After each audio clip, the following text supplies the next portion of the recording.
work, and I think has brought forward very valuable and honest observations, findings, and recommendations. I'd also like to thank our staff. They participated in this, the committees, different committees of our ad hoc committees, as well as folks in the community provided lots of encouragement, involvement, and input. This study is extremely comprehensive.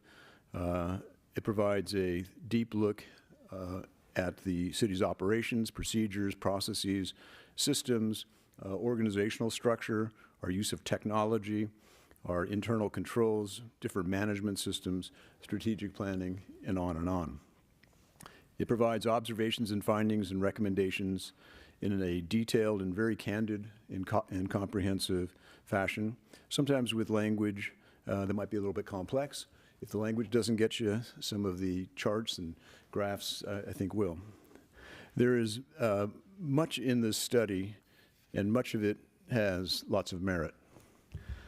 The study really is an extraordinary effort which presents numerous findings and recommendations which will, I believe, serve as a foundation for change, improvement, and transformation of the city's operations over time. We, staff, don't agree with everything that's in the study or with some of the tone that is expressed in the study or how some matters are described. However, we do agree that our organization would benefit from the adoption and implementation of many of the ideas, most of the ideas indeed, and recommendations that are contained in the study. I recommend that we receive the presentation from Mr. Fawcett, discuss and provide direction afterwards to staff, also after you hear from the community about their thoughts. And that direction would be for us to deeply assess the full report. I think that will involve some further communication with Mr. Fawcett. He's indicated to me that he and his firm are open to that. And then we would bring back recommendations to the City Council for an implementation plan that would include immediate, short-term, and longer-term, as well as ongoing steps. I recognize, I think we all recognize, that some of the ideas and recommendations in the report are beyond our area of expertise. We'll need some consultant help to guide us as we develop that plan and as we implement the plan. I also think we need some consultant help to find the best way for us to engage with the community as we develop this implementation plan. Folks in the community have many good ideas, lots of perspective, and I think they want to be involved, and I think we should take advantage of that and engage with them.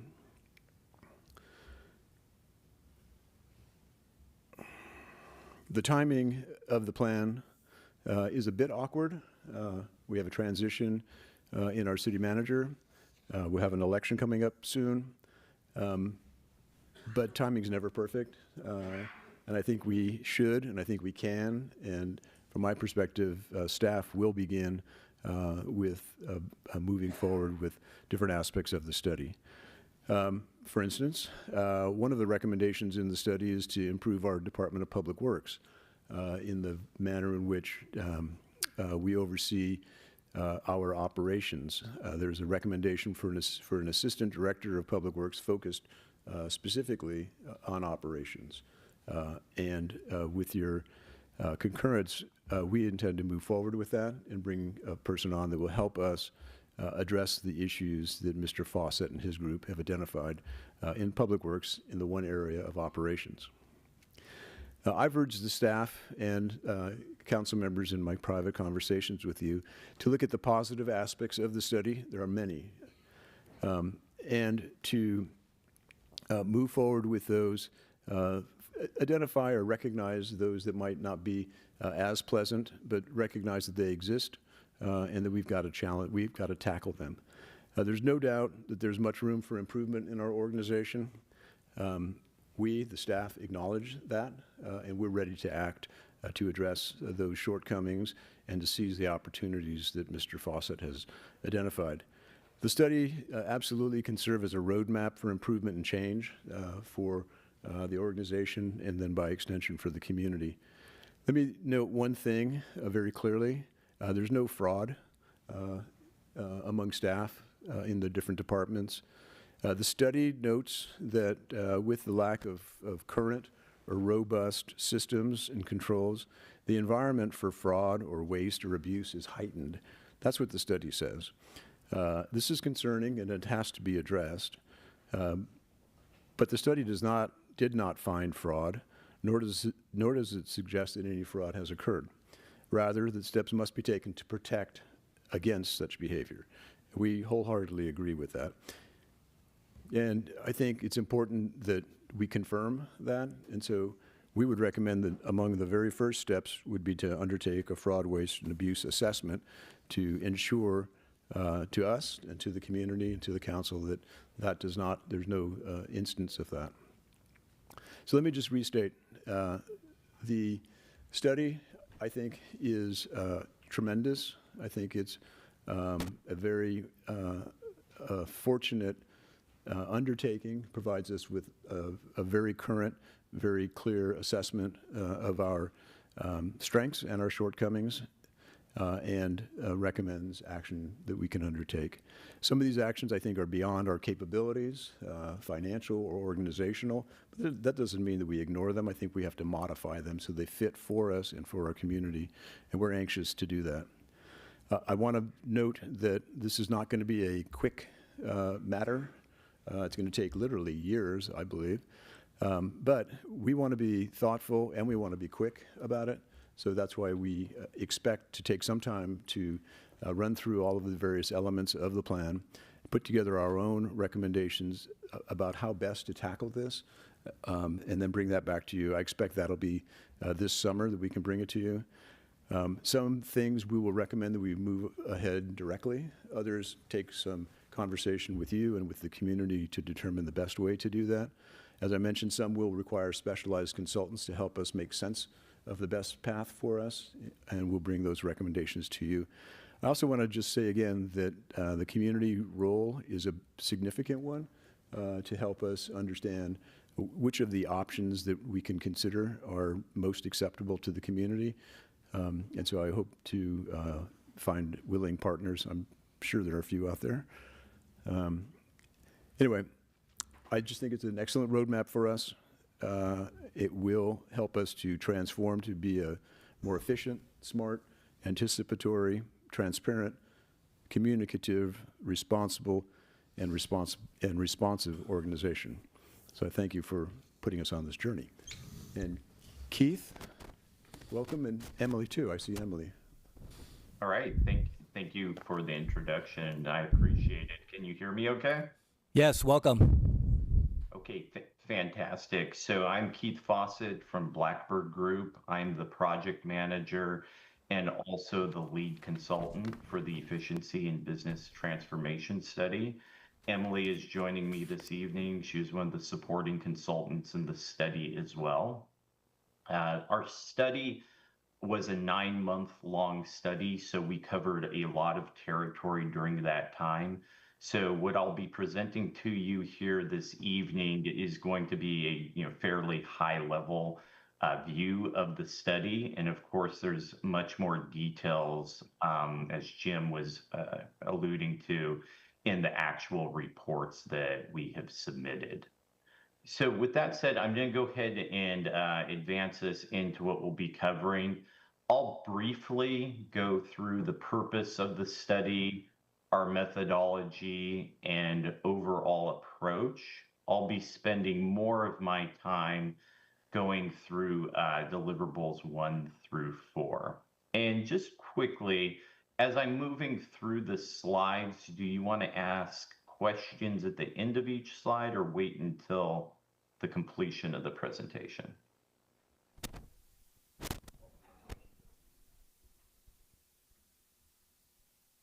Let's hold off to the end. The end. Okay, great. So let me move us along to the purpose. So Blackbird focused on improving the efficiency and effectiveness of the city with this study. Now, this includes many aspects of strategy, management, and governance, with certainly a focus on process improvement. We assessed the current businesses, processes, identified inefficiencies, recommend strategies for improvement and transformation. We also looked at organizational structure components, areas of cost, and potential for the optimization of resources. We also examined potential for alignment of city services, technology, and organizational structure as we moved through the study. Our methodology for the study is our city fitness framework. We use this framework to organize our analysis and also to a large extent the reports themselves. So when you're looking at the fitness framework, you can look at any one of these particular elements in isolation, but we do recognize that an organization is a complex adaptive system with lots of interaction between the different elements.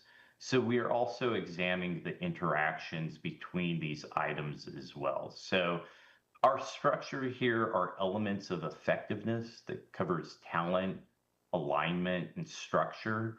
A lot of the focus of our study falls under control and coordination. That's where processes will live, governance, those kinds of items, as well as your management systems.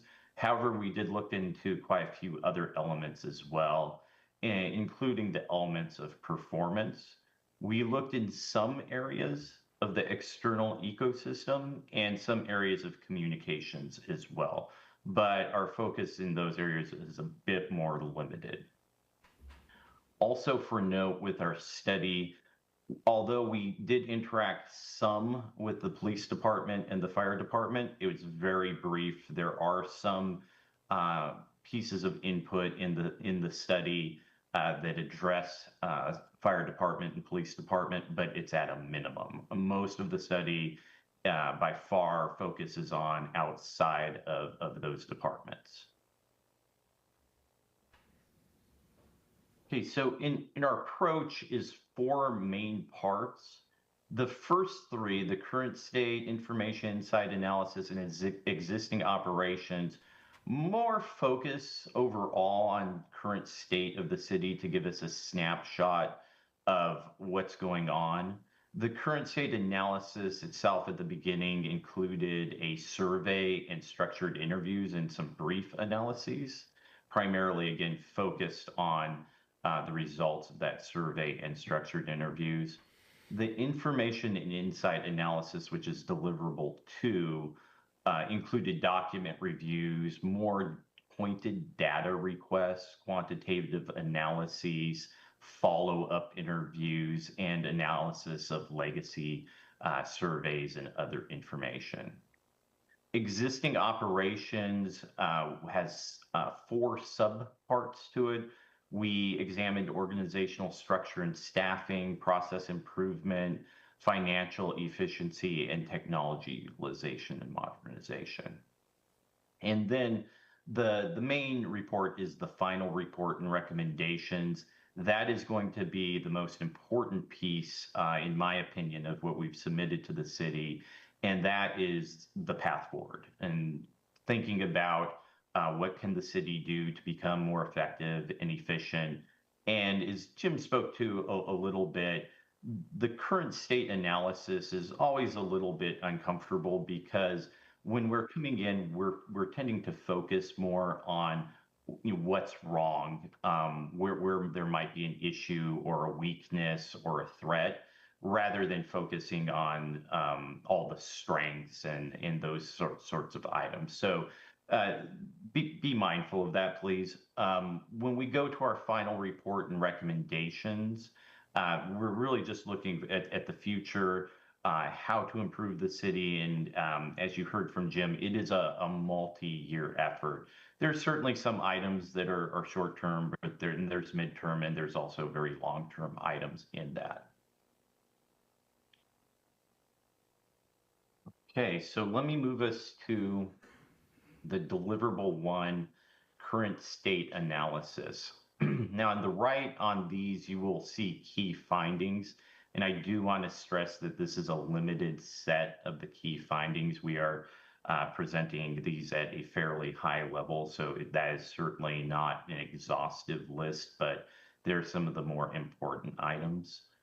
For our current state analysis, we completed this in September of last year, and the focus was on a survey in which we received 53 responses, and that survey is of city employees. So it was limited inside the city government. It was a 23-question anonymous survey. We also conducted structured interviews, 36 of them, and those varied in length between 40 and 75 minutes each. It's a standard set of questions, and as we're going along, we allow individuals to expand on their input, and we then will ask clarifying questions and probing questions as well. So that was the main portion of deliverable 1. We had many positive responses and evidence of the implementation of IT services occurring in the city. We did see an overall lack of what we're calling situational awareness within the city, and that's mostly focused on there being a bit of a lack of data and information available in a lot of the areas. And that's related to the third item you see there, the low level of organizational maturity. So when you have an organization with a low level of organizational maturity, you expect to see that. And when we're talking about organizational maturity, we're focused primarily on processes within the city and how things are conducted in a structured way. Employees did report feeling comfortable providing recommendations for improvement. We received a lot of positive feedback from the employees. We also then, though, noticed that the city employees tended to define success often as there are no complaints or problems. That, again, pairs well with the organizational maturity we saw. It demonstrates ongoing operations that tend to be more reactionary rather than proactive and focused on quality. So that was the primary findings in deliverable 1. Again, a lot of this information is coming from survey responses in the interview, so from those individuals. In deliverable 2, this is when we began to focus in a wider range of items like documents, data requests, quantitative analyses, follow-up interviews on pointed topics. We also conducted analyses of legacy survey information and examined the legacy analyses as well. We met with the city's IT service consultant. We examined a broad range of publicly published materials, and we also looked at some national benchmark data, in particular for the library. With these are more of sort of the Blackbird findings versus the deliverable 1, which was more driven by city employee opinions on matters. So our key findings here is we do note that with budget tracking issues are certainly present, secondary to what we saw as dramatic differences in some of the reports historically moving to the current period. The library demonstrated excellent levels of performance compared to other libraries nationally. So we did see that's actually one of the areas where we saw a decent organizational maturity with what was happening there, and that was interesting to see. On the whole, though, and one of our biggest concerns here is that the management systems are severely lacking. And when we talk about management systems, we don't mean an IT system. Sometimes people think of that as strictly an IT system. It includes IT systems, but it includes processes and it includes the people being aligned in whatever needs to be accomplished. So that is what we saw severely lacking. We provide quite a few examples of those: quality management system, knowledge management systems. Those are just to name a few.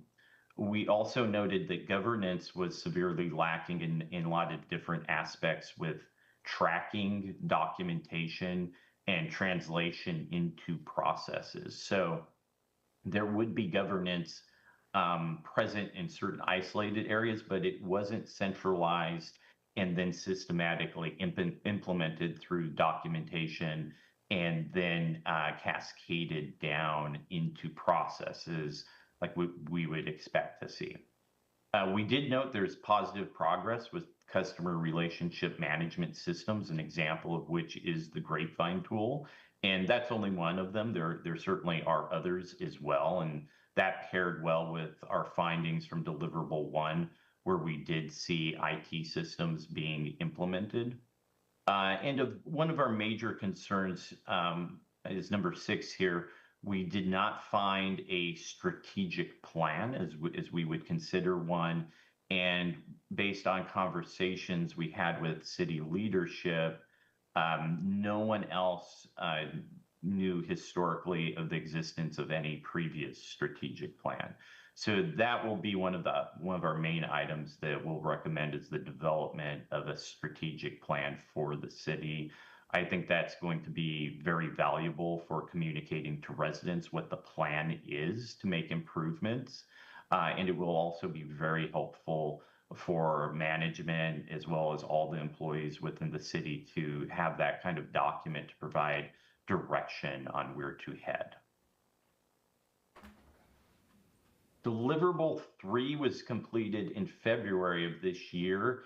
It was comprised of 4 subparts: organizational structure and staffing, process improvement and efficiency potential, financial efficiency, and technology utilization and modernization. Now, we looked at some of those topics in Deliverable 2, but when we moved into Deliverable 3, this was our chance to conduct a bit more of an in-depth review in some of the select areas of those items.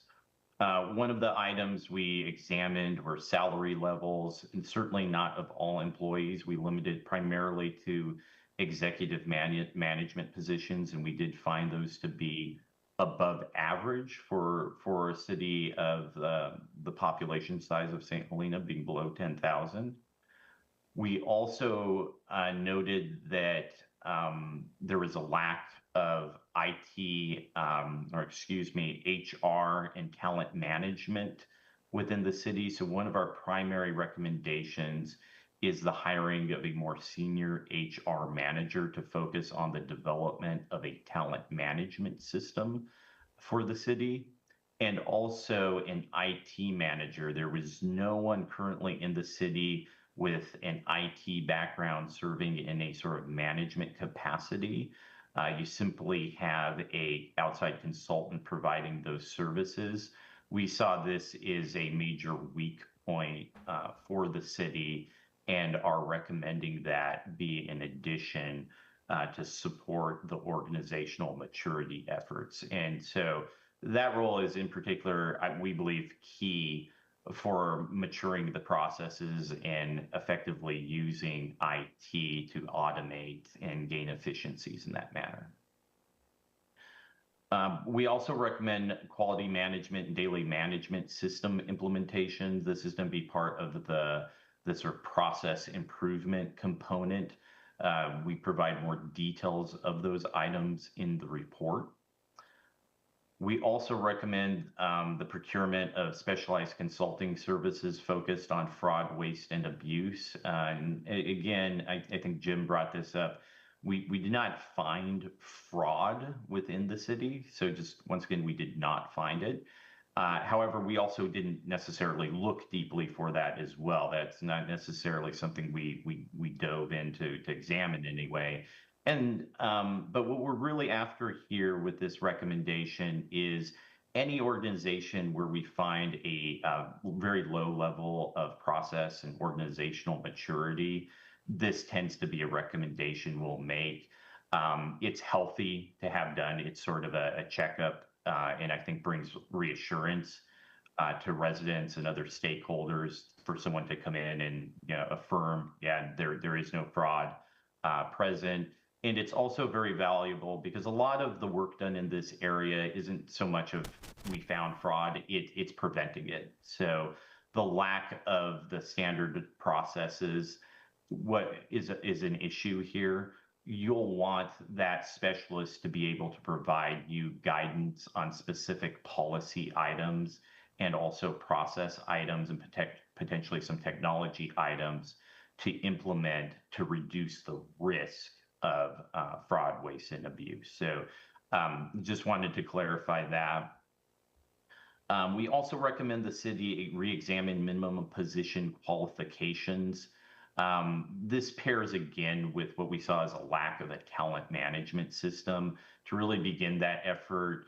And this pairs with the recommendation of an HR manager. The city needs to take a look at the types of skills and qualifications it needs. And that's partly going to be driven by what kinds of transformation items you want to do.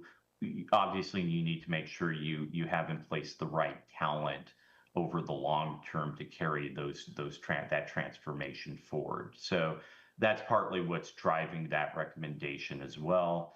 And then finally, we recommend the use of the Open Group Architecture Framework, TOGAF. Now, with this, I do want to emphasize TOGAF can be a rather large and complex framework. So we're recommending a significantly scaled down and simplified version of it. However, we do think it would be valuable to have some formal structure from that, some architecture to help in thinking more systematically about the different IT systems and how they connect ultimately into processes, and also how those IT systems work together. One of our concerns, the city has been implementing new IT. One of our concerns is whether or not a sufficient amount of thinking has gone into how those IT systems will work together rather than in isolation.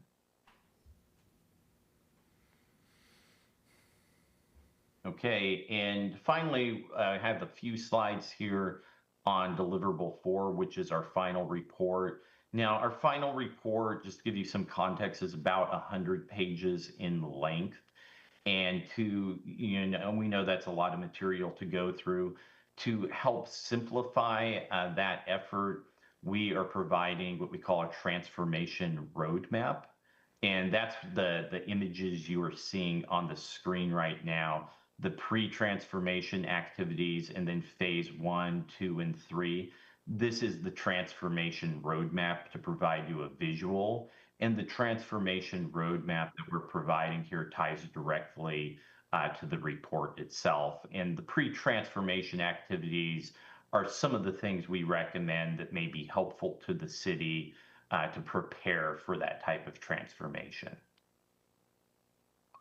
As you examine the transformation roadmap, we want to explain it just in a bit more detail. You will see an alphanumeric on these boxes. So for example, with City Strategic Plan A.1, that will map to section A.1 of the report that provides more detailed information.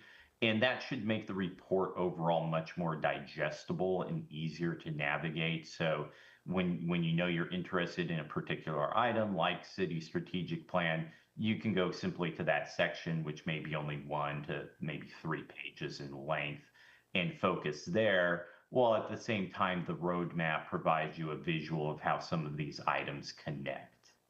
You will also notice we'll have some of these yellow highlighted numbers that we're referring to as lever points. And these are places where we believe a small shift or improvement can result in disproportionately large changes. So those are definitely areas to emphasize and focus on a bit more. I also wanted to say we did not include arrows purposefully in the roadmap, and that is because we did not want to show directional flow. Rather, we simply want to show the connectivity between some of these recommended elements to show how they're mutually enhancing and reinforcing in some ways. So don't consider it as a transformation roadmap where we're recommending that you must do a step 1 first and then move to a step 2 and then 3 and so on. We did not want to present it as something as simple linear approach like that. Okay, and some of the key recommendations from the transformation roadmap, as we're thinking about moving forward, number one here that I'll emphasize again is a city strategic plan. We believe that that's going to be critical for coordination and communication of strategic initiatives that can advance the city in terms of efficiency and effectiveness. And it will also give you that multi-year view. So when someone's thinking about maybe there's an issue and we're thinking, well, what is the plan? This would then become that high-level plan for what might be going on with it. I will also say that the transformation roadmap itself should be thought of as a bit of a living document. Obviously, as you're moving forward, new information or circumstances might come in, and you will want to update the transformation roadmap as you're moving forward. And I also want to stress that with the roadmap, we certainly do not believe that we have a monopoly on good ideas and have total knowledge of what's happening. We know there's a lot of other individuals and committees that are doing great work and thinking about recommendations. What we would recommend to you is consider gathering some of that information from those individuals and adding it to the transformation roadmap so that you have all of it in one place, a nice visual.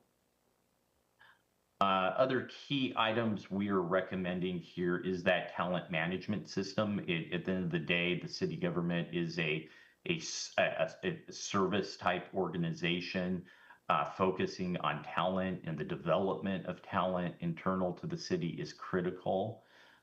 Business process re-engineering is going to be an important step to achieving those efficiency improvements. We also are recommending the development of executive dashboard. I think that's going to improve situational awareness and transparency dramatically. And it can also be used as a bit of a forcing mechanism to ensuring that the processes that are implemented are actually being conducted in a timely way. We are recommending a public works long-term strategy to be further explored. This is simply a sort of exploration type recommendation in thinking about public works, water, and wastewater. We are also recommending a system of systems approach with TOGAF. And this is, again, we do not want to create a set of systems that are siloed. We want to unleash the power of the information that you'll be gathering from those processes so that leadership can make informed decisions and optimal decisions. And we believe that's going to be an important part of that. Governance and policy framework, we also believe will be critical so that policies can be cascaded down to the process level, and it can be centralized for tracking purposes. So again, this has been a high-level overview of the study to date to give you an idea of what we had, and I'm happy to answer any questions that I can at this time. Any initial questions from my colleagues? Mr. Fawcett, let me drill down a little bit on the conclusion that the city does not have a strategic plan. I need to better understand what exactly you mean by that. Mm-hmm. Yeah, so I had seen some references to strategic plans in the past that were a set of goals and perhaps initiatives or objectives listed underneath them. That's not what we would be referencing in terms of a strategic plan. In the report itself, we provide some visuals of sample plans from other cities. It would include items, not simply the goals themselves, but also consideration for what might need to be done so that the personnel in the city are set up for success, right? So that could be strategic hires. It could be the acquisition of new assets. There's any variety of things that could be happening with something like that. But it would be putting those down on paper so that people can see the plan forward. So it could certainly include the goals and the strategic objectives and so on, However, there would be more discussion in here of how. So what exactly is the plan to achieve those items? So it'd be expanded upon in that nature. It's still a somewhat high level document though, so obviously you can't go into detail. The detail would be found in project or program management plans. All right. So as you're aware, the city has a vision statement, Yes. has a mission statement that sets out the city's purpose. Council priorities and goals have been set forward. Yes. There are a number of, there's I think over 200 objectives with a online dashboard showing the progress of each of those objectives. Yes. Isn't that, although it's a number of different documents, a strategic plan? No. Tell me No, why. that's- Tell I me mean, why. Yes, so I'm happy to. So those all explain what you want to achieve, but it doesn't necessarily expand on how, right? And so with the strategic plan that we're recommending, you're going to be getting more into the how you will do that. So what is the plan for how you will achieve those items? So we definitely want to see that sort of the cascading down, and we saw that from goals to initiatives. And it's good that you want your vision, you want your purpose statement. There's other items that other cities might add to that as well, like core values and things. But at the heart, you want to be talking a lot more about how you're going to achieve those things. So given what your purpose is, how will you get there? So that's what we mean by that. All right. And I appreciate that distinction. I actually agree with that distinction. I do think we can have a more robust strategic plan for our community. What are your views in terms of getting the community engaged to help the council develop that? I think that to me is the one area that we're lacking in, which it's more driven by the council, although it's a democracy, the council represents the community. What do you see in other communities in terms of how that is developed with city engagement? Yeah, I mean, other cities, it depends upon how much time and money you want to invest in it. But other cities will have sessions where the public is allowed to gather at sort of like brainstorming sessions at tables to work as independent groups to come up with ideas. Certainly surveys, and I know you've already done some of those, can be helpful as well. But there are a lot of different possible events you can host to gather information from individuals. And it does tend to be a bit iterative. And it's not as if you have a particular event that you need to discuss every possible topic. That might be overwhelming, and the individuals that are present might not be informed enough. But on certain topics, it might be very fruitful to gather resident opinion on what they think should happen, how they think it should happen, things of that nature. So that's something we could provide to you and provide a bit more information on that. All right, thank you for that. I noticed one of your observations and recommendations or observations that the city could save a substantial amount of money, nearly $600,000 in executive compensation just through attrition at the management level. It raised a question in my mind. What if the attrition doesn't happen quickly enough to get the savings? Then what do you recommend? Yeah, so it would be a combination of things going on.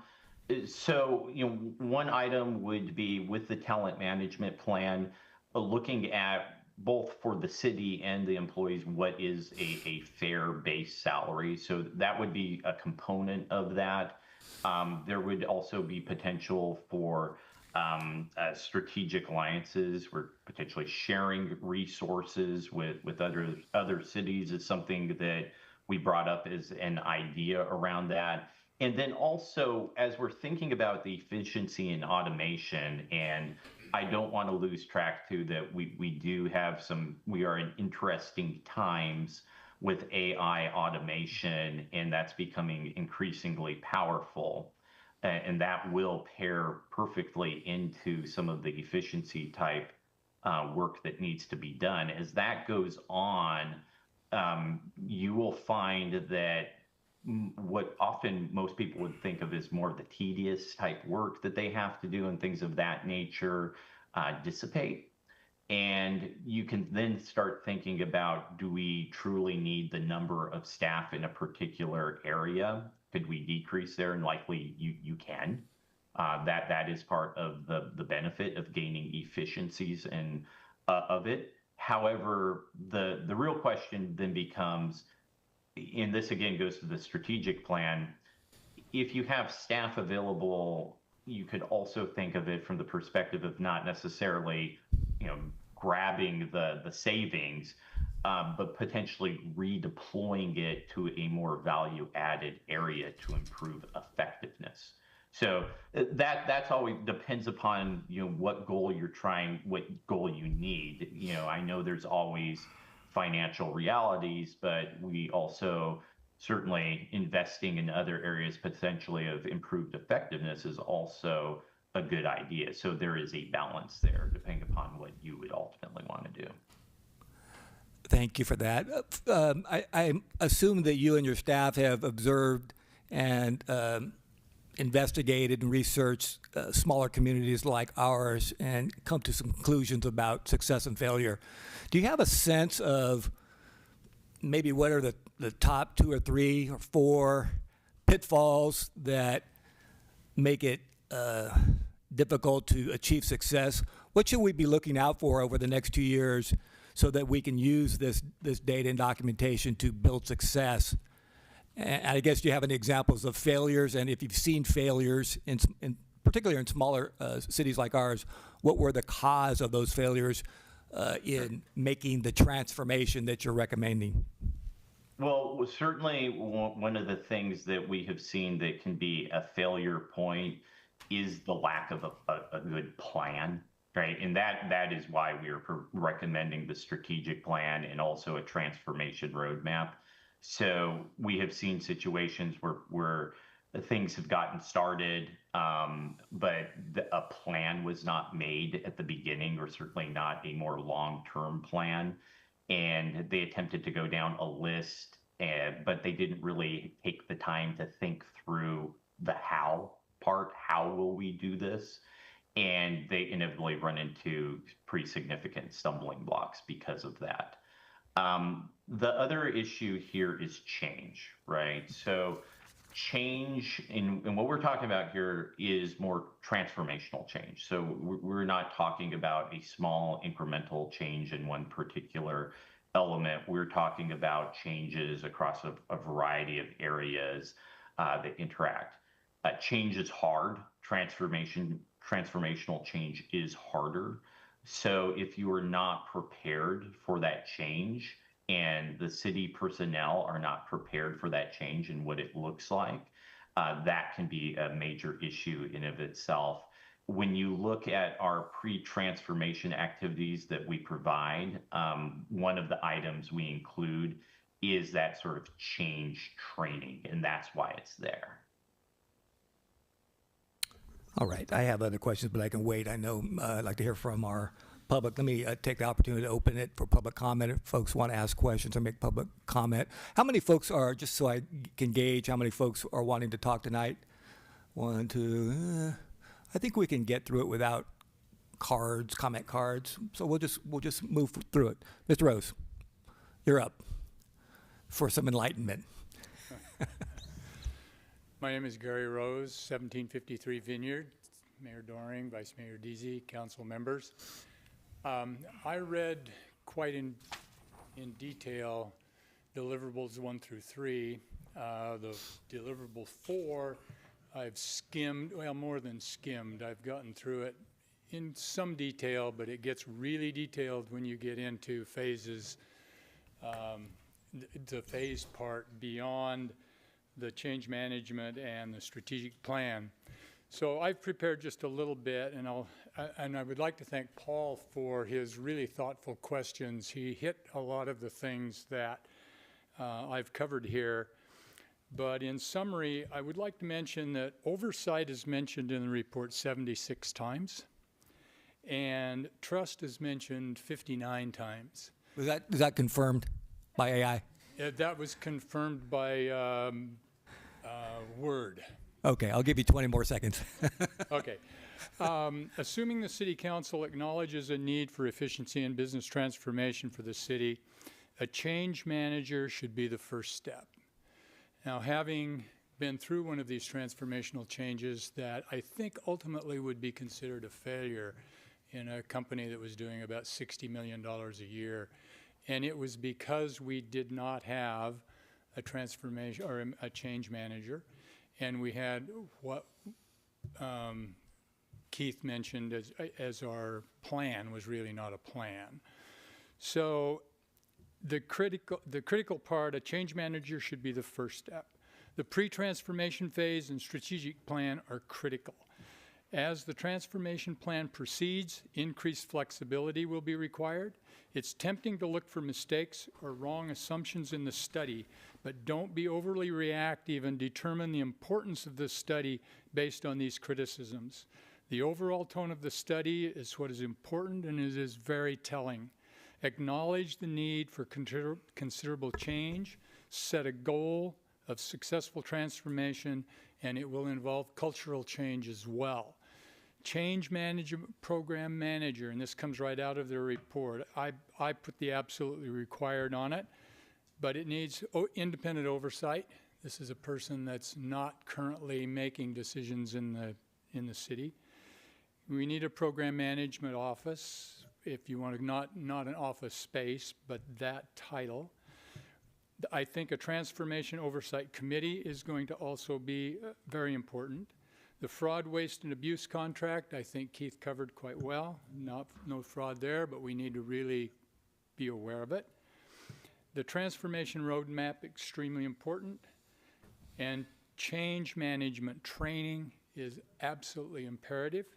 And strategic planning training also. And then human resource manager hiring, I put that in because that was in his roadmap. I don't have any experience in that.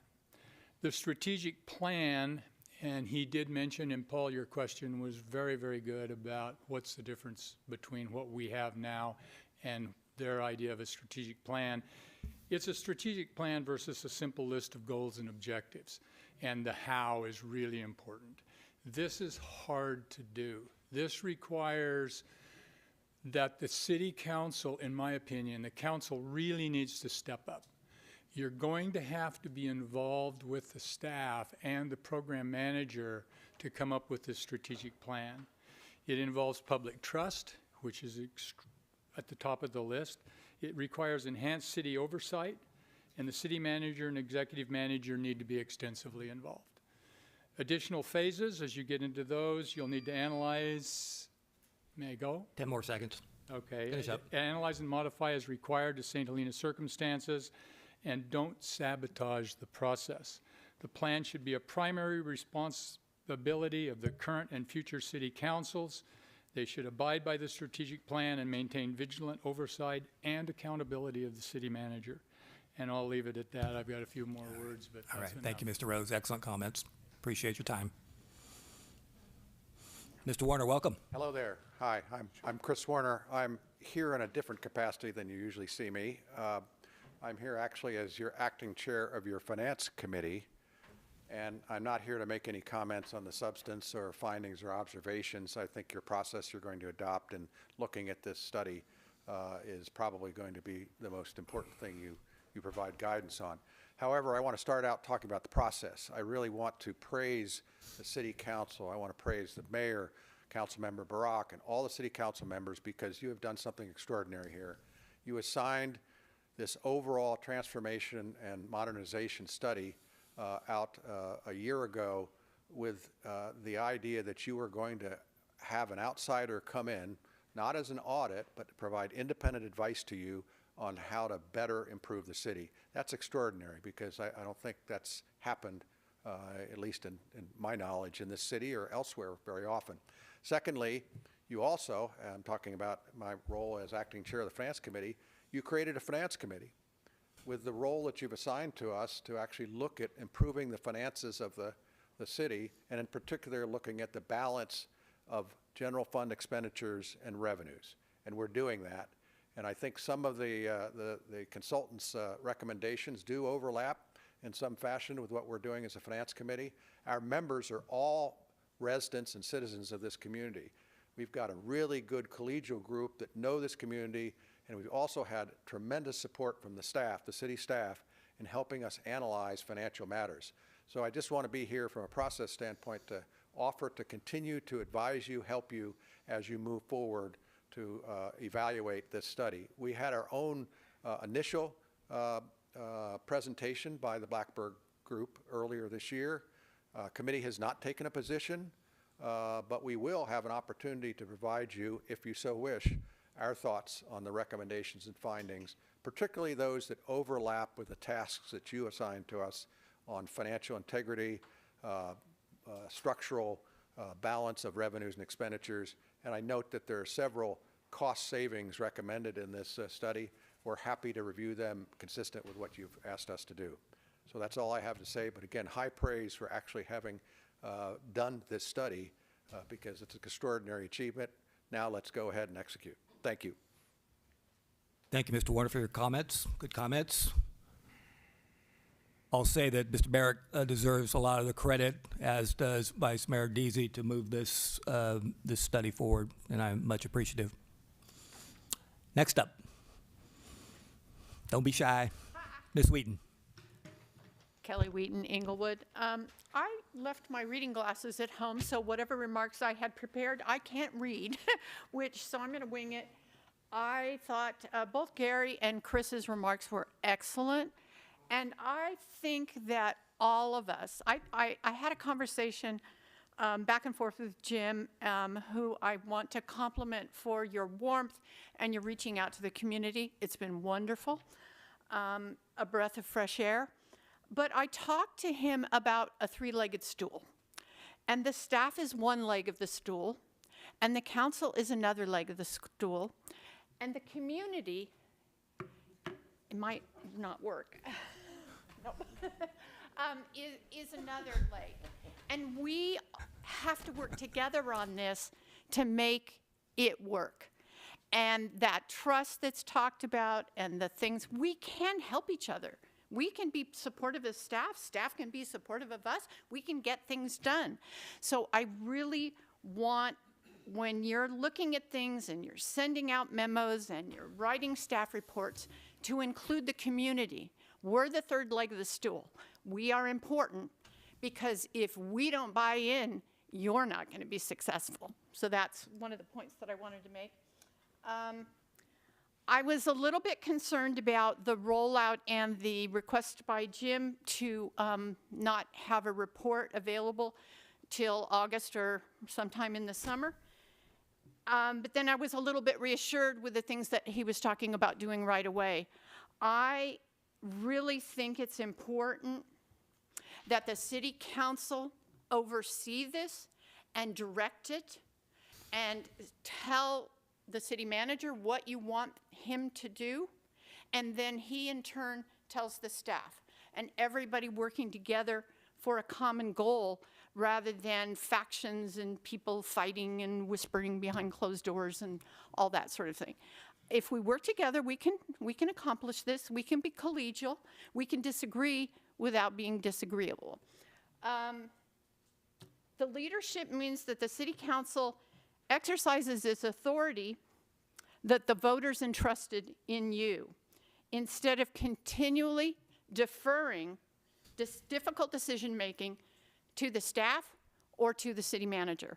And that has been what I've observed over the past 5 or 6 years when I'm watching, is that the council basically says, okay, what do you think?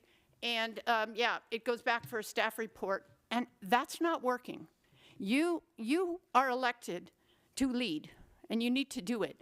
And I do appreciate that Aaron and Michelle and the council as a whole voted to have this study done. But it's really you guys. That's your job. And I think you couldn't have had a better interim to help you, lead you, and accomplish what you want. I can't read the rest of it, so I'll just leave it at that. So thank you very much. And thank the staff for their patience in having to absorb this report and the difficult things that are in it. That's hard. That's about human beings and their lives and their jobs and the unease with where it's all going to filter out. So I do want to thank you for your patience and for your hard work. So thank you very much. Thank Thank you. you for your Appreciate gracious the comments. good comments. Sorry, Mr. Merrick. Thank you for that. Good evening, Mayor and City Council. My name is Tracy McBride. Ms. McBride, welcome. Thank you. And thank you for seeing everybody here who's here tonight and at home. You know, our city governing document is the general plan. In it, it states the community vision is for a sustainable community, a stable economy, and environmental stewardship. Without the residents, the people who are here tonight, supporting the ecosystem, which is St. Helena, we don't have a community. The general plan is the guiding document for government to implement. Maybe I've missed it, but I don't see it in this report, even mentioned. Without two-way communication that involves actually listening and respectfully responding, we won't achieve anything. I get this study is about how you're going to govern, but I think you also need to state the what it is that you are doing. You are implementing the general plan, and the vision listed in the general plan should be guiding what we do. I sincerely ask that the governing body respect the input from the residents who call the city home. And that goes both ways. The residents need to respect the city. We've got to work together or we have nothing. I get that the heart of the details, as the consultant said, are in how things get done, but let's not lose sight of these three important points for a sustainable community, a stable economy, and environmental stewardship. Thank you. Thank you for your comments. Excellent. Others?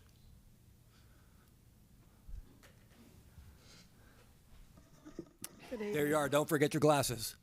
Oh, thank you. I don't get far without them. I'm playing with you. today. Go ahead. Thank you. Good evening, Mr. Mayor, members of Good the evening. council. And I'm so happy to see Mr. McCann in the position he's in. I've known him for many years, and I have so much respect for him. I felt better immediately when I read that. So we're very lucky to have you in this capacity. I just wanted to say, I've lived in St. Helena. I'm Donna Oldford, by the way. I've lived in St. Helena now for over 30 years, 35 years, in fact. And I mostly like to be an observer since I was a planning consultant and worked in so many other places. So I think with St. Helena, there's been a lot of discussion about trust and credibility. And I think this is a community that really, really wants to trust its elected officials and its staff. In fact, ironically, we might not be in the situation we're in today if people had been less trusting. But I think that's the number one thing is mutual respect and trust, and everybody recognizing that every single person is just probably doing the best they can. That will make a huge difference, especially in this day and age, because it's just pretty fiery out there. I remember once being thrown out of the planning department of a city with a guy, in fact, it was the son of Sandra Day O'Connor, the Supreme Court Justice. He was my client, and he really worked this planning director over. It was just so awful for me that I kept trying to get him to tone down, and it didn't work. And we literally got thrown out of the office. And I walked out. I was so angry with him. And I said, you know, I want you to sit and think, you have two boys. What if one of your boys was the planning director in this town and he was talked to the way you talked to that man? Just, I want you to think about that when you go home, because these are people who devote their considerable talents and efforts to do this instead of doing something maybe more lucrative, certainly more fun. So I hope we can find that sense of trust again. That's all I had to say, really. Thank you and good luck. Appreciate your comments, Ms. Olford. Thank you. Others? Okay, who's going to do the closing argument? Mr. Belt. We've got you and go ahead, Mr. Belt. So my name's Tom Belt. I've lived here for almost 50 years. Welcome, Mr. Belt. Oh, okay. Kelly brought up an important thing in my mind, and I wasn't prepared to make a presentation or speak tonight, but she talked about the third leg of this of that stool, and that third leg is the community. And in all of the years I've been involved with coming and speaking and everything, the one thing I would like to recommend in relation to the importance of the community and involving the community is I have noticed a lack in this city of having town hall meetings. Recently, the water committee, the wastewater committee, brought a presentation to the library, and it was really well it was well done, and it gave people a chance to really ask questions, not in 4 minutes. They were able to ask questions as long as they wanted, and they got answers to those questions. And I don't remember many times in St. Helena where we've had town hall meetings. One of the last ones I remember was in the fire department, and it was about one of the Adams Street's properties, and there was about 100 people there who responded to the questions and answers that were given. And I would like to recommend that City Council and the city staff and Mr. McMahon maybe once every 3 months, once every 6 months or something, bring in the community and listen to what they have to say and give them a response to their questions. And I think we might be able to achieve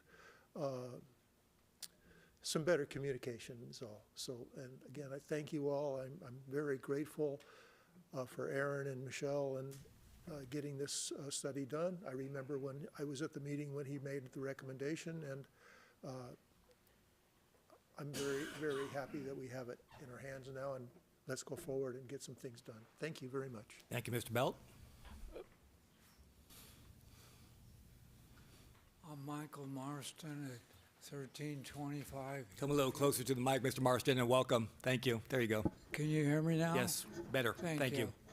I'm Michael Marston at 1325 Hillview. I want to suggest that we move together constructively. There's been a lot of divisive issues, citizens against everything, particularly if it is close to their place. And I think it's time to move on to a very positive, what do we want? And I'm very impressed with the city council and staff for taking the lead in hiring what seems to be a fine report by Blackbird. So let's put the past behind us and constructively make good things happen in this city. Thank you. Thank you so much for the kind comments. Very productive.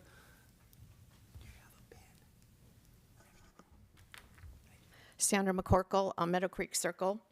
I hadn't planned to speak tonight, but this is such an outstanding report. I had to thank the council for getting this organization done. And there are just two things that I'd like to talk about. And one is we all came out of a small town governance where we had a lot of volunteers, volunteer library, volunteer fire department. That required and facilitated a lot of shared governance.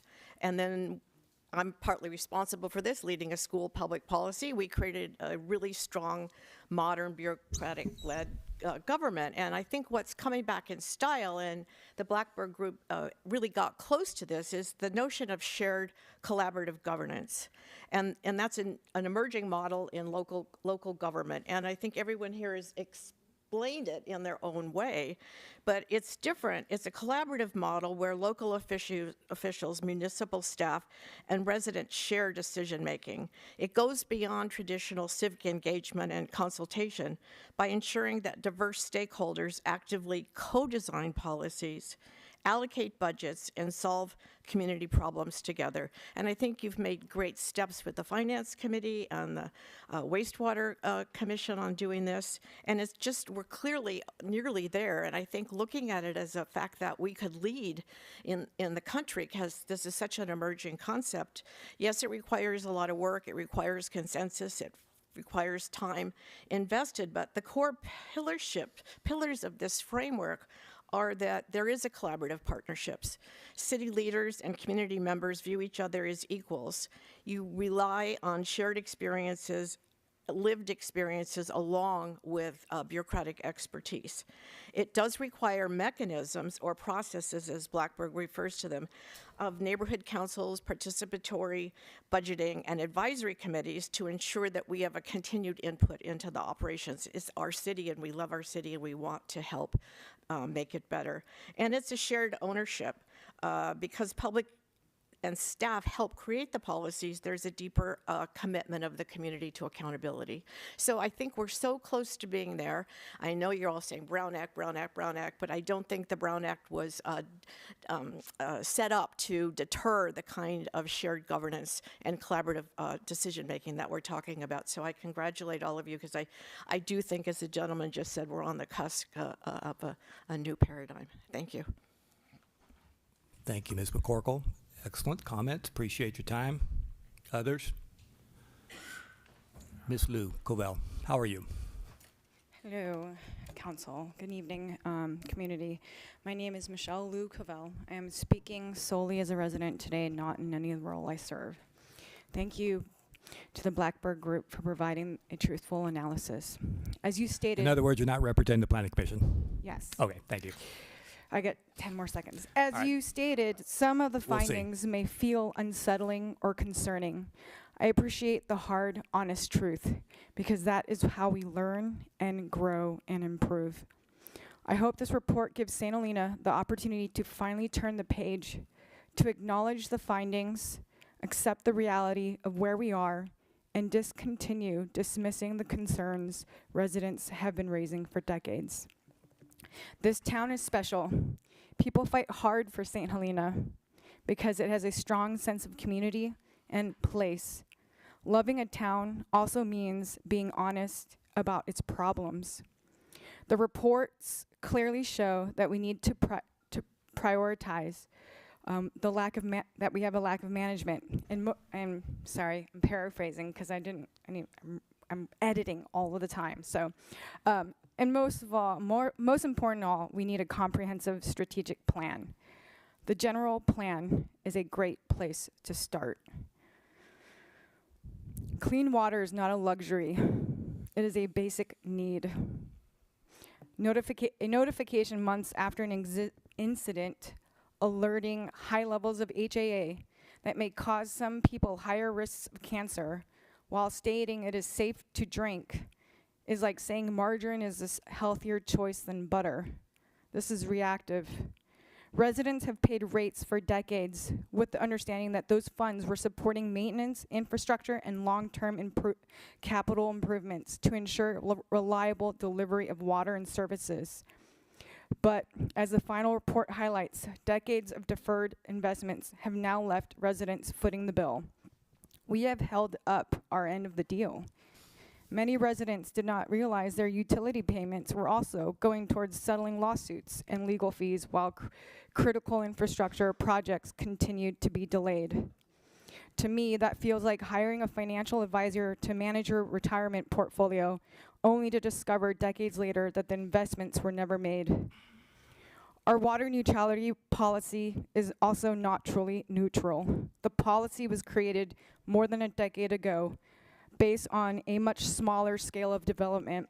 Yet as projects increase in size and demand, the policy was never meaningfully reevaluated. There aren't enough toilets to replace to make this town grow water neutral. Today, we are seeing large-scale projects where fees may offset 1 year of demand, but long-term impacts to the system remain. Cumulatively, this could break the camel's back. And when residents ask whether we actually have enough water, the response cannot simply be the pipe's diameters are large enough. The real question is whether there will be water in those pipes. The valley, we live in a valley shaped by water, and we rely on reservoirs and infrastructure systems that require long-term planning, maintenance, and investment. This really is like, we are really like living in a giant dry pipe. Critical thinking matters because the consequences of failing to plan are very real. We have seen wastewater issues, environmental fines, and increasing costs passed on to the residents. We are trucking more sludge away.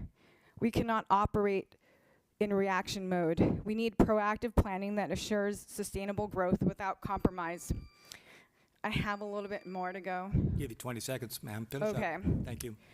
I know there's no fraud found. I guess that's what the statement is, but what about waste? Residents are tired of revolving door consultants. What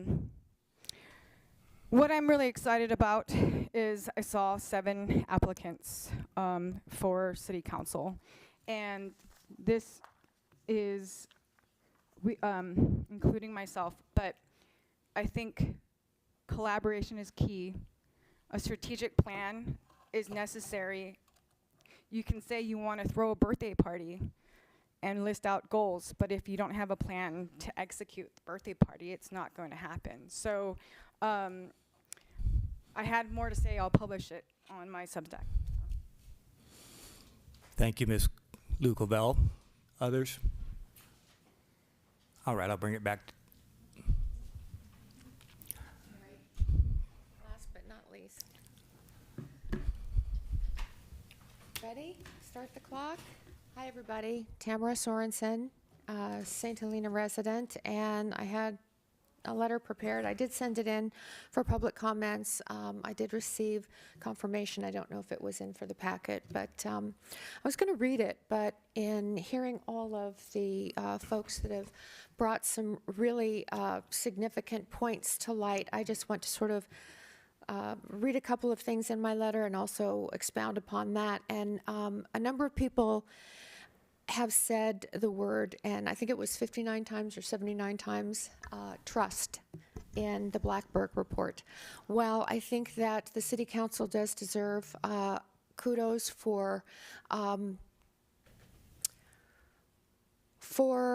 reaching out and having this this third-party report take 9 months and really digging deep to see what's underneath all of that stilted water that we have. Finding out that trust is a main component or lack thereof, that also there is a level of bureaucracy that is not functioning. That also I read the report to some degree, and efficiencies seem to keep coming to play, that the recommendations are for not only cost savings but for efficiencies.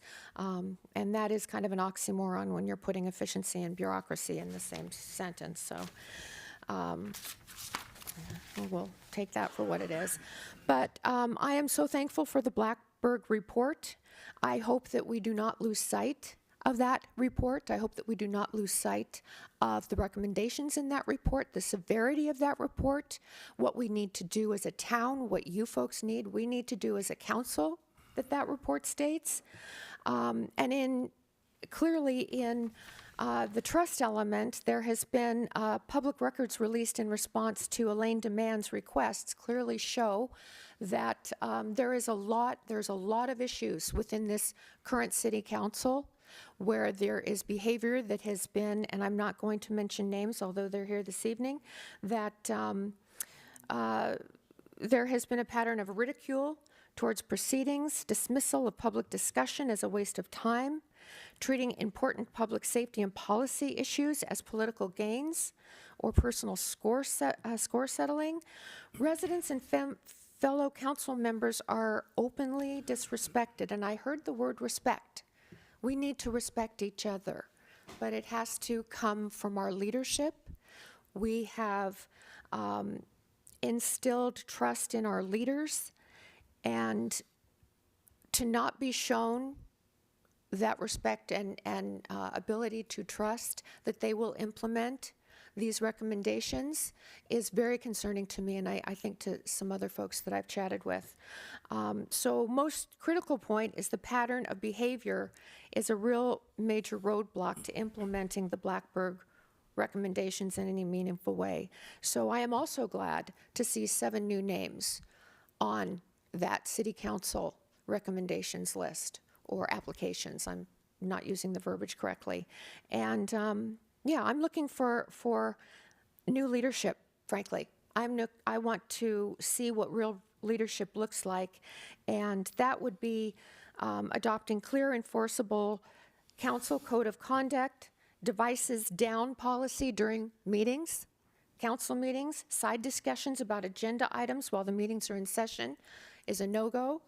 Holding public governance workshops that are open to residents focused on restoring decorum, demonstrating through your actions that you are fully committed to the professional culture required to deliver what the Blackburg reforms state. And 10 more seconds, Mayor, if you would please. Give you 10 seconds. Thank you. Thank Finish you. up, please. St. Helena has fallen from grace. Okay, it has. We deserve a city council that works together respectfully and effectively so we can achieve better services, stronger finances, and a vibrant future for the residents and visitors. Let's choose a higher standard of leadership. Our town's future depends on it. Thank you all very much. Thank you for your comments.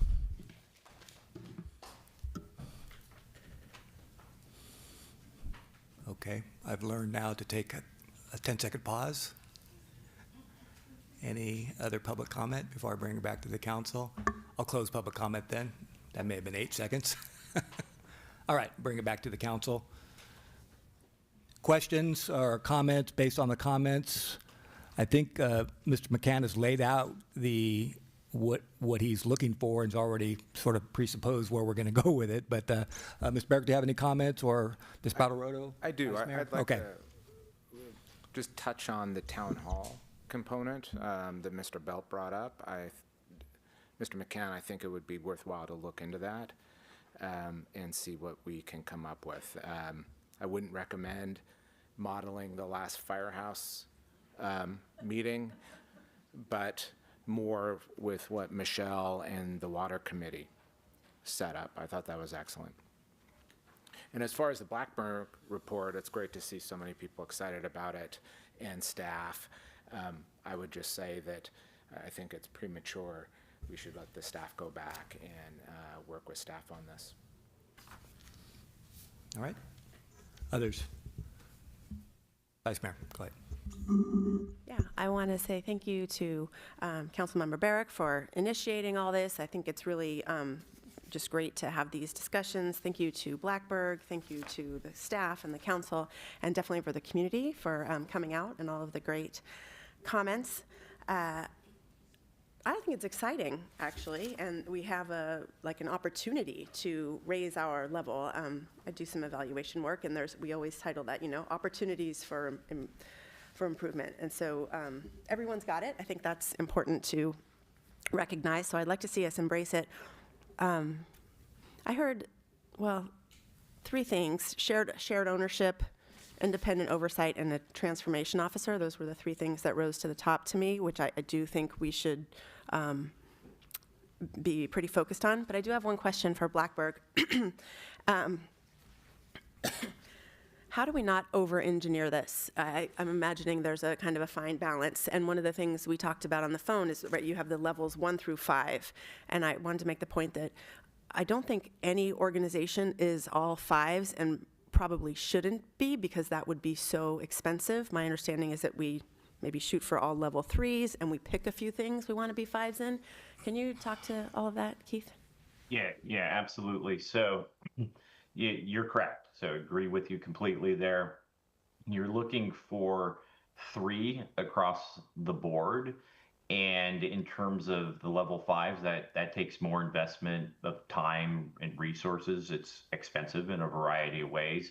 So to the extent that organizations will, seek a higher level 4 or 5, you want that to be focused on highly impactful items or something potentially where it's a very high risk type item. So that's what you're looking for to narrow that down. But you wouldn't ever look at trying to take all the maturity across the whole city to a 4 or 5. Certainly, you would not do that. Thank you. Ms. Badarotto, do you have anything to add to the commentary here? Thank you again for the report, and thank you, fellow council members, for pushing this into fruition. I think it is obviously a great thing that we have to be able to see where we can improve. I do think there are some things we've been doing great as in the city, but there's always room for improvement with all of us in different situations.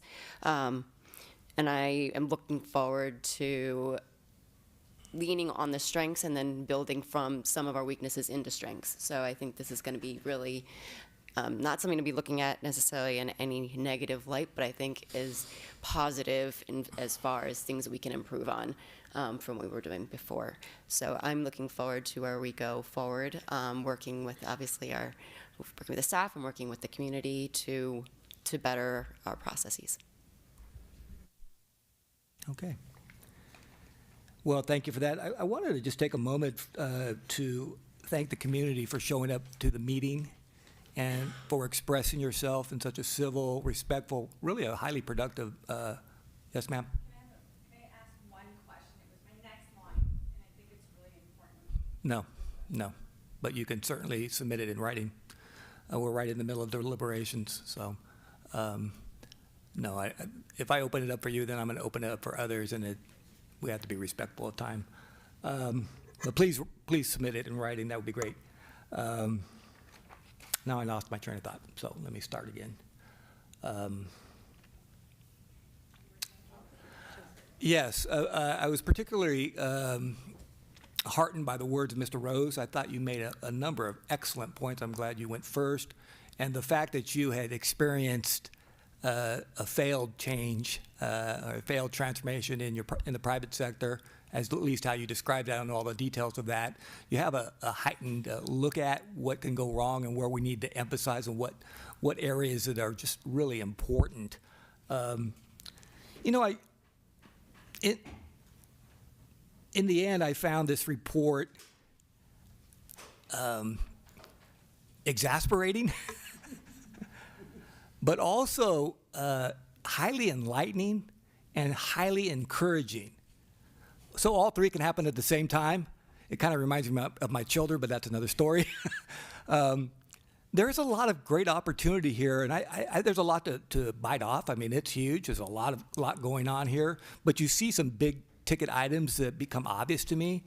And, because we have the council manager city form of government, I'd like to give our staff a chance to respond to it over the next couple of weeks or months and bring back something that really makes sense for our community. Ultimately, we have to own it, as Blackbird says. Ultimately, these recommendations have to be our recommendations, not Blackbird's recommendation. And so I think it's important for the staff to delve into this in detail in the public works area with the project management office, the potential for HR, the focus on IT and how we move that forward and use the training we have. So I'm looking forward. There's a lot there, but I see a lot of areas that we certainly can improve.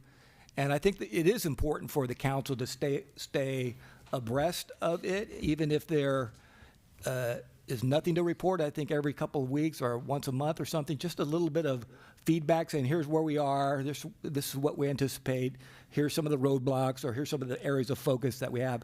Would that make sense to you, Mr. McCann? So that we don't, government sometimes gets all excited and then it drops off the cliff, and I like to keep it I'm mixing metaphors here, back on the cliff, I'll put it that way. Yeah. Yes, I think that makes perfect sense. We don't intend to take this and put it on the shelf. There's a lot to it. There's quite a bit that we need to sort out, to just understand how some of these things are connected so we can come back and make sound recommendations. But certainly between now and then, we can absolutely have an item on the agenda just to let folks know where we are. All right. Vice Mayor. Yeah, I'm sorry, I know we're like worries. just about to leave, Go ahead. but I'm going to Please. respond or dig into that a little bit. I actually wonder a bit about throwing this on the staff, and while of course they should be deeply engaged, it's a lot, and doing this transformation is a fairly specific skill set. So I'm hoping our expectations are not for the staff to come back with how to implement this, because that, I think, would be asking far too much. No, and I think Mr. McCann laid out that that's not what he plans to Okay. do. And there But was go a ahead. consultant, I think, he mentioned consultants. Okay, I wanted to be clear. And then I also wanted to say that It's good to clarify that, for okay, sure, yeah. that we kind of are in the midst of a pretty high priority manager, or high priority item, which is hiring the right city manager. And these discussions are, of course, coming into that, and recognize the importance of staging whatever that may be. So we, in a way, are potentially on it in some other ways. I would just add, and I agree with what the mayor and the vice mayor said. In a lot of these things, I know we're in chambers and things go quick, and there's a lot of things that have been mentioned that we might assume everybody's threading together. But Jim, you mentioned needing specific skill sets up front to help walk through this. I completely agree.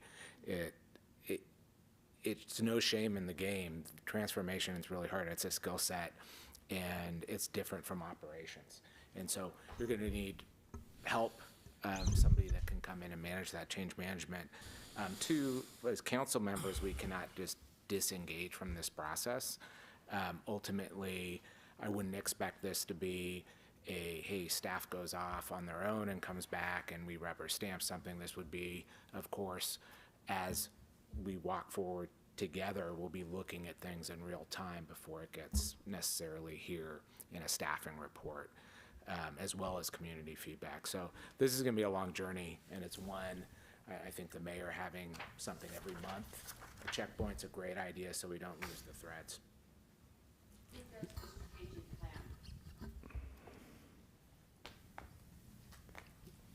So, Mr. Mayor, just to respond to a couple points. Yes. And we'll get to that as we move forward, but yeah. Sure. Just to clarify and to agree, we are not doing all of this. So just to be clear. But what we will do is take, this document and bring a plan to you about how we recommend that we proceed to implement it.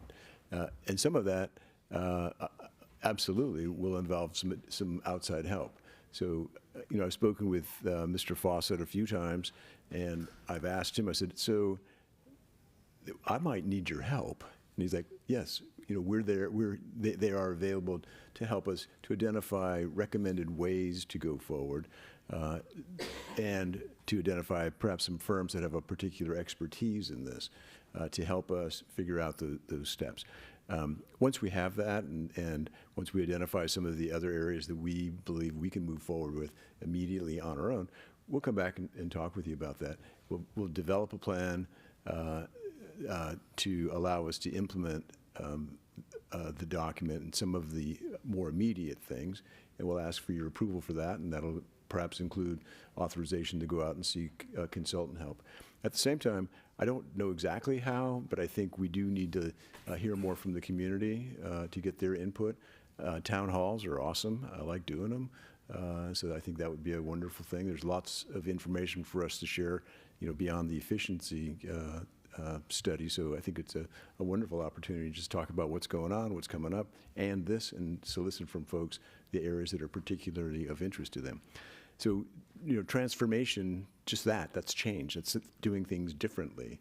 And so that is something to talk about, because there's great appreciation for the qualities of a small town and some of the contact and sometimes simple nature of some of that interaction. And so we're talking about, all sorts of more advanced computer systems and different types of things. We have to make sure that when we make that transformation, we don't leave anybody behind. And so we just want to make sure that it works for everybody.